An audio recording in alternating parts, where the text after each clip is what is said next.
específicamente, ¿cuál es tu profesión y en qué área trabajas? Yo soy enfermero, estudié enfermería en Las Palmas, en la Universidad de Las Palmas. Soy enfermero en el Hospital Universitario de Zeus, aquí de Barcelona, y trabajo en neumología, haciendo pruebas de neumología. ¿Tienes perspectiva de volver a Canarias algún día y ejercer allí? Sí, bueno, claro, o sea, la posibilidad de volver a casa siempre está. Es verdad que a corto plazo todavía no me lo planteo, pero volver a casa siempre, volver a casa, claro, siempre está ahí. Vale. ¿Cuánto llevas ejerciendo fuera de Canarias? Pues prácticamente desde que terminé la carrera, o sea, terminé en 2015, pues 5 años ya. Ahora en septiembre hará 5 años porque también he trabajado en Madrid. ¿Cómo es vivir una pandemia mundial lejos de tu familia? Es complicado porque es mucha incertidumbre.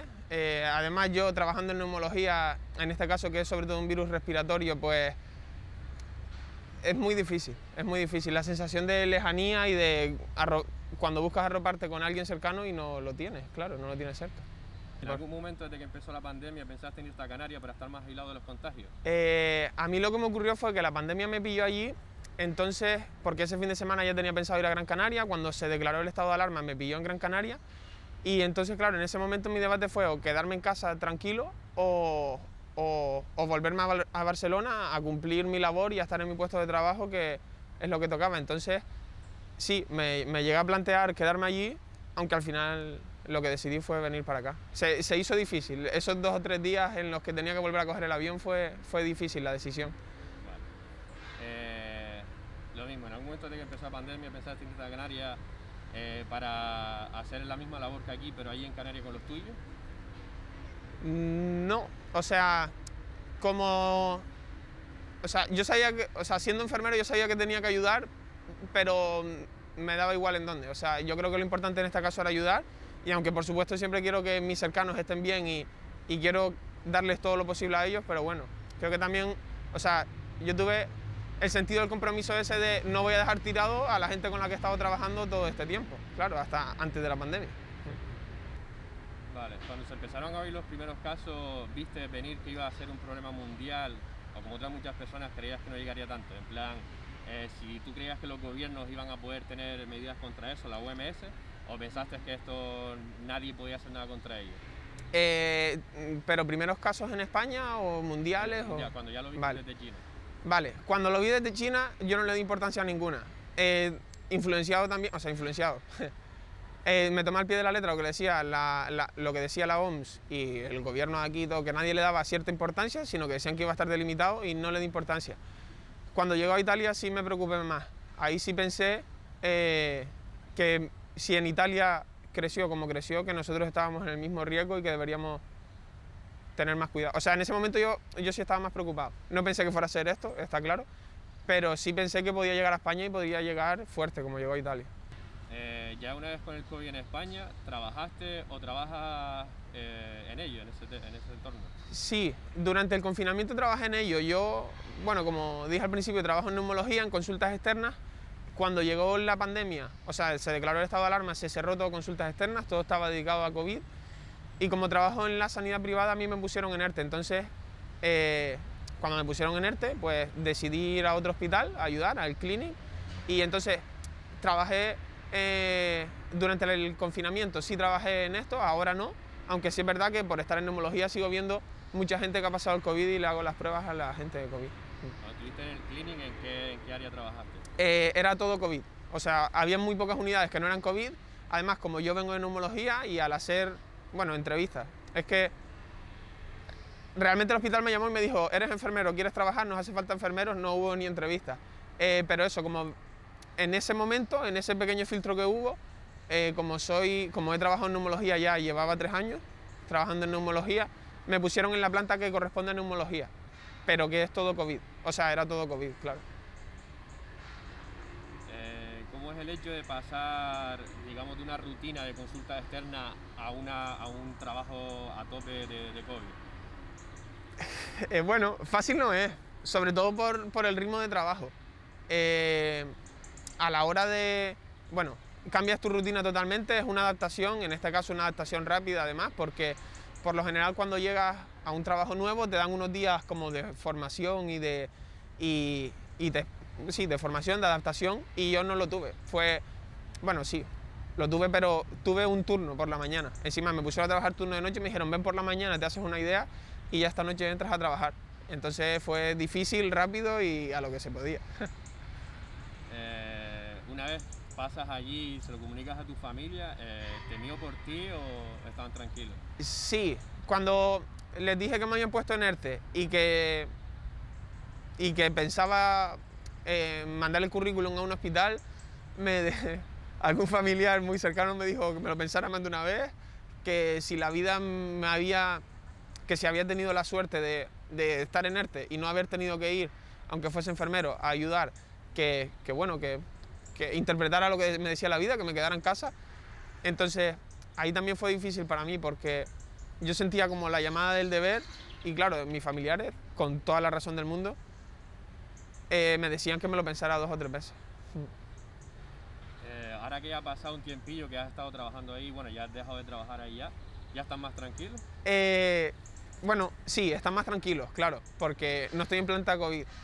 Les sigue preocupando mucho porque trabajo en neumología y aunque tenemos todas las condiciones y lo hacemos todo bajo las condiciones correctas que hay que hacerlo, como no existe riesgo cero de contraer la COVID, siempre hay preocupación. No me lo manifiestan tanto ni como fue en su momento cuando trabajaba en la planta de COVID, pero sí. ¿La pandemia en sí y el trabajar ahí en planta COVID y tal, te afectó en lo profesional? Bueno, claro, o sea, evidentemente me afectó en lo profesional porque, o sea, la pandemia por el ERTE y trabajar en la planta COVID, como hay que sacarle el punto positivo a todo, pues bueno, hacía mucho tiempo que yo no trabajaba en planta de un hospital, me sirvió para actualizarme, para volver a ver, para volver a encontrar sensaciones trabajando en planta y en cierto modo, claro, me pilla tan de cerca por mi labor en consultas externas de neumología que me sirvió para profundizar mucho en el tema y saber de la COVID mucho más de lo que tal vez hubiese sabido si me hubiese quedado en casa. ¿Y en lo personal? En lo personal, bueno, me gustó porque vi que fui capaz de adaptarme a una situación bastante difícil, que no daba tiempo a adaptarse realmente, y me ha servido para coger confianza de que estoy en la labor, o sea, estoy dedicándome a una labor que sé hacer y con la que estoy comprometido, sobre todo. ¿Negativamente no te afectó?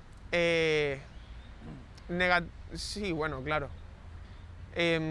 No he sufrido episodios de estrés y ansiedad al uso, pero sí situaciones de agotamiento, de pensar que estamos sumidos en una cosa que nunca va a mejorar, un poco, o sea, eso, de tener una visión un poco negativa de todo, pero nunca a grandes rasgos, sino situaciones muy puntuales que he visto que he estado más fatigado a nivel emocional.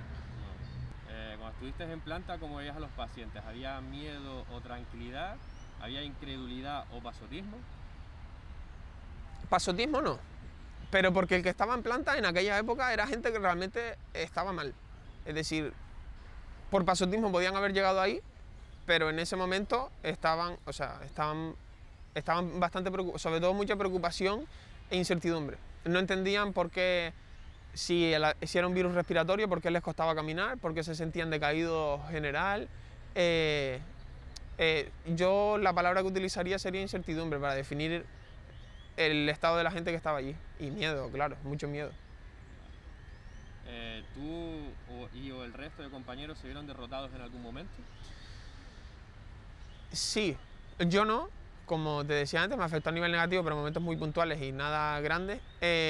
Los compañeros, sí. O sea, claro, yo entré a trabajar en la planta COVID justo a principios de abril.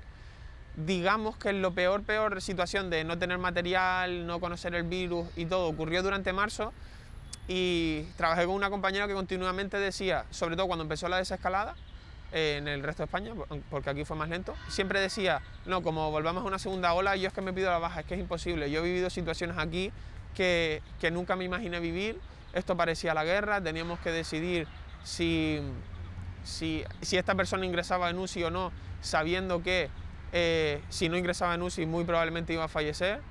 sobre todo porque por lo general eso nunca ha sido una labor de enfermería, quitando las grandes catástrofes, ¿no? En el triaje de grandes catástrofes. Entonces, sí, en mi caso no, pero ha habido compañeros que se han visto totalmente desbordados a nivel emocional. Vale. Las veces que has ido a Canarias, ¿cómo ha sido el trato con tu gente, tu familia, tus amigos? ¿Te daba rollo a socializarse contigo, acercarse? Sí, mi familia no. De hecho, con mi familia, o sea, mis padres y mi hermana sobre todo, era yo el que tenía más cuidado que ellos. Pero teniendo todos cuidado, no quiero ahora aquí que quede mal esto. Pero con algún grupo de amigos sí, no amigos cercanos, pero sí el padre de algún amigo y te vas a ver con Moisés, que él viene de Barcelona y es enfermero y no sé si es la mejor idea, que ha cogido un avión. Sí, no, nada, por suerte no he dejado de verme con nadie por esto, pero sí ha habido amigos o familiares de amigos que han tenido más reparo a verse conmigo.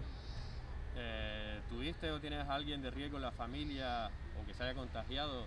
Y en ese caso, ¿cómo se ve, cómo se siente desde la perspectiva de un sanitario cuando es alguien ya cercano? Sí, bueno, sí. Tengo un familiar cercano que estuvo ingresado en UCI en septiembre, por COVID, claro. Se vive muy mal.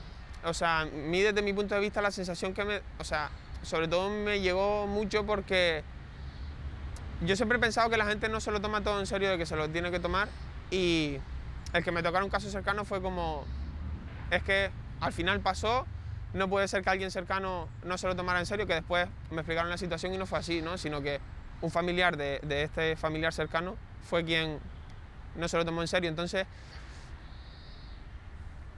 se vive, yo ahí ya creo que se me quita el aura de sanitario y vuelvo a ser una persona normal y me afecta como a otra persona normal.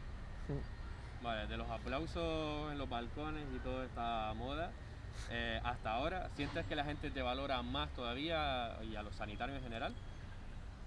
Sinceramente yo sí, que se reconoce nuestra labor, pero no va nada más, o sea, no va más allá de palabras y no todo el mundo. Yo creo que personas determinadas que son muy conscientes de lo que significa o ha significado para nosotros y ya está, pero no... A mí la sensación que me ha llegado es que cuando se acabaron los aplausos hay muy poca gente que lo haya tenido, que nos siga valorando como antes. En cuanto a España, ¿cuántos negligentes sientes que hay en la sociedad y cuántos los políticos, y si crees que hay más de unos que de otros?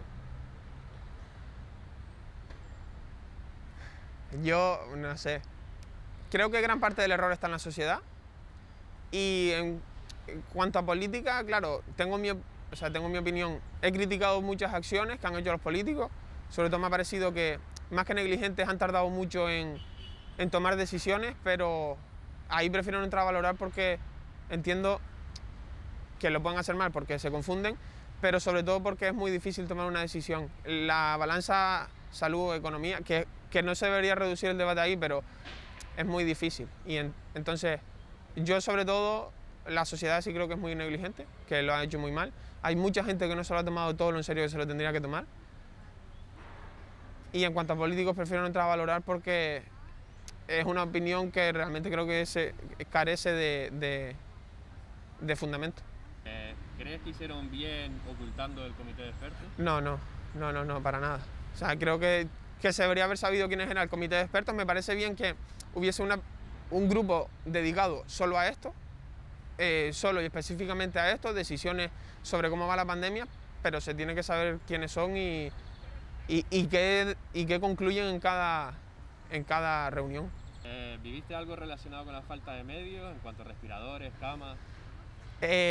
Sí, yo por suerte siempre tuve EPI, pero sí es verdad que y mascarillas, pero tenemos que utilizar una mascarilla al menos 2 o 3 días, por turno, claro, o sea, y los EPIs eran reciclados, los EPIs no los tirábamos a la basura, que es lo normal, que se debería hacer, sino que los poníamos en unas bolsas especiales y nos los devolvían al día siguiente esterilizados. ¿Los medios y los políticos mentían o exageraban la realidad que tú vivías en las plantas UCI? No. De hecho, yo pienso lo contrario, que para la segunda y la tercera ola, en la tercera no tanto, pero en la segunda ola se pasó del tema más de puntillas de lo que se tendría que haber pasado. Que a la sociedad no le caló lo mal que estábamos en la segunda ola, porque no se transmitió lo que se tenía que transmitir. A ver, ¿cómo crees que se podría haber hecho mejor desde un principio? Claro, es difícil hacerlo desde el principio porque la Organización Mundial de la Salud, un referente en la salud, te decía que no pasaba nada. Entonces, claro, al final, si tu referente te dice que no pasa nada, es difícil hacerlo mejor. Ahora, aunque la Organización Mundial de la Salud, para mí el punto clave es cuando el virus llegó a Europa o estalló en Italia. Ahí todos los países europeos, bueno, del mundo, se deberían haber dado cuenta que el virus era capaz de salir de China, que llegó a Italia, que no es precisamente un país que esté muy cerca de China, y que una vez, y que viendo cómo proliferaba en Italia, ahí ya todo el mundo tenía que haber tomado medidas, dijera la OMS lo que dijera. Entonces, para mí el fallo está cuando el virus estalló en Italia, que nadie tomó las medidas que había que tomar. Vale. ¿Cómo es el tema de las restricciones en los niveles más debatidos en cuanto a hostelería, cultura, el si se deja, no se deja? No entiendo la pregunta. El tema siempre se debate que la hostelería y la cultura, por decirlo dos más, Sí. quieren intentar salir adelante, pero el gobierno intenta, que tampoco tanto para que los contagios no suban, pero quieren buscar un intermedio y no llegan a un acuerdo. Claro. Yo es que aquí inevitablemente me pongo más del lado de sanidad, aunque entiendo que, claro, tanto cultura como economía, o sea, hostelería, todo el mundo necesita trabajar y producir y necesita comer, ¿no? Pero claro, yo es que, por ejemplo, a mí me parecía bien que cerraran los gimnasios, aunque dicen, no, pero el ejercicio es salud y todo, digo, sí, pero el gimnasio es un sitio encerrado que por lo general no está tan bien ventilado porque no suele haber ventanas, por lo menos lo que hay aquí en la ciudad. Entonces, a mí me parece bien que estén cerrados, o que estuvieran cerrados cuando peor hemos estado, en la segunda y tercera ola. Entonces, yo inevitablemente me posiciono más del lado de sanidad, entendiendo que se podría haber hecho mejor, que se podrían haber tomado decisiones más hacia el lado de favorecer un poco la hostelería y la cultura, pero estamos en una pandemia mundial. Vale. ¿Tú ya te vacunaste? Sí, la primera dosis. Cuéntame todo lo que tenga que ver con tu propia vacunación. Yo siempre he estado muy a favor de la vacuna. Sí es verdad que en algún momento te entran ahí los miedos más banales y te preocupa, pero siempre he estado a favor de la vacuna.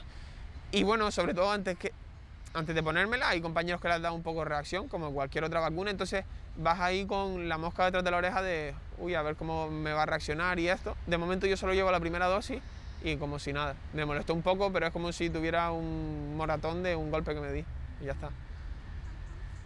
Como cualquier inyección. ¿Vale? Sí, sí, exacto, sí. Vale, ¿cómo ves lo que le rodea a la vacuna con el tema de los negacionistas?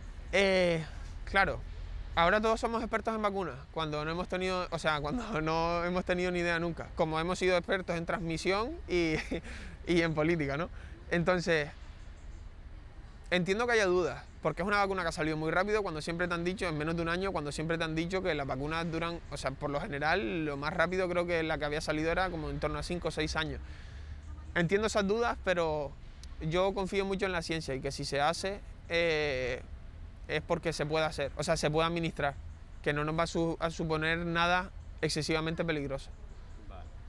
En cuanto a la hipotética obligatoriedad de que todo el mundo se la tiene que poner obligatoriamente, ¿cómo lo ves tú? Yo creo que es muy necesaria, que la deberíamos tener, que lo mejor es que nos vacunemos, pero no creo que deba ser obligatoria. No puedes obligar a alguien yo creo que no se puede obligar a alguien a hacer lo que no quiere y intentar convencerlo, explicarle la importancia, resolver bien las dudas. Creo que el mayor problema de los negacionistas es que leen lo que quieren leer o no se preocupan en mirar la otra parte y ser objetivos, sino que como ellos tienen miedo, buscan el cualquier mínimo apoyo para fundamentar su opinión. Entonces, darle mucha información a la gente para que se vacunen, pero no hacerla obligatoria. ¿Crees que, siendo optimista, una vez ya la buena parte de la población esté vacunada, volveremos a la normalidad o aún así tardaremos? Yo creo que se podrá volver a la normalidad, pero que seremos nosotros los que seamos reacios a volver a la normalidad. No todos, está claro. Los negacionistas, pues, siguen viviendo la normalidad. Pero quiero decir, nos quedará el miedo y la preocupación, y el tema de las mascarillas la seguiremos llevando mucho tiempo después, o sea, habrá muchas personas que la siguen llevando mucho tiempo después de que se vea que ya está el virus controlado. ¿Cómo es la lenta, bueno, la baja velocidad de vacunación con la falta de vacuna, el personal? Que desde un principio se fue demasiado optimista. Es decir, yo creo que el ritmo que estamos llevando de vacunación es el que podíamos llevar, porque la sanidad pública está saturada, solo puedes vacunar la sanidad pública, no hay gente, o sea, sí hay todavía muchos enfermeros en paro, pero la sanidad pública no puede abarcar esto, entonces yo lo que creo es que se fue demasiado optimista y que este es el ritmo que podíamos llevar desde un principio. No creo que pudiésemos llevar mucho más. Siempre hay cosas en las que mejorar, pero es que se fue demasiado optimista. ¿Qué pasó con eso de que a la gente que no era de riesgo no suponía un problema y ya hemos visto gente morir sin patologías previas? Porque se coge todo muy al pie de la letra y porque yo lo que creo que ocurrió, o sea, de todas formas son muy pocos, si no recuerdo mal, es muy poca la gente que ha fallecido sin tener patologías previas. También es que hay un tipo de predisposición genética, un receptor que, bueno, que puede desencadenar que enfermes mucho aunque no tuvieses, o sea, con lo que quiero decir es, aunque no hubiesen patologías previas, sí hay, en algunos casos, no te puedo decir que en todos, cierta predisposición a enfermar. Con esto te quiero decir, se cogió muy al pie de la letra y había que entender que no digo que me alegre ni que esté contento, pero que gente que sin patologías previas falleciese igualmente. Son muy pocos, de todas formas. ¿Qué puedes decir de las nuevas cepas? Que no supimos hacerlo al principio, ahora deberíamos tener mucho cuidado y controlar que esas cepas no se muevan. Es decir, si detectas una cepa en España, preocuparte en que esa persona no se mueva de casa, o sea, que los rastreadores pongan más atención en las personas que se detectan que tienen esta cepa, y en los países donde se ha visto, donde ha proliferado muchísimo esta cepa, pues limitar el contacto con ellos al máximo. En una hipotética cuarta ola, ¿crees que hay medios y moral para afrontarlo o ya tanto en uno como en otro se desbordaría? Depende hasta qué punto llegue la ola, medios sí hay. Si no sobrepasa esta tercera, que ha sido muy peligrosa, sí hay medios, porque ha habido medios para la tercera. Moral cada vez hay mucho menos. Entonces, o sea, es que es agotador para todos, para una persona que no se dedica a esto, para los que estamos ahí, pues más todavía. ¿Alguna reflexión que quieras hacer de último? Sí, sobre todo, o sea, yo le diría a la gente ahora que no se relaje, que yo creo que vamos a salir de esta, hay esperanza, lo de la vacuna, el virus se terminará controlando, pero no es momento de relajarse porque no hemos llegado a ese punto y entiendo que el esfuerzo tan grande que hemos hecho, ahora cuando vemos esperanza al final, pues uno se deja ir un poco, pero no es el momento, porque si ahora nos dejamos ir, podemos entrar en una cuarta ola tan complicada como la tercera, tan cerca de lo que fue en marzo. Así que sobre todo no dejarse ir, aguantar un poco más, que hay final, que cada vez está más cerca, pero un último esfuercito para llegar a la línea de meta.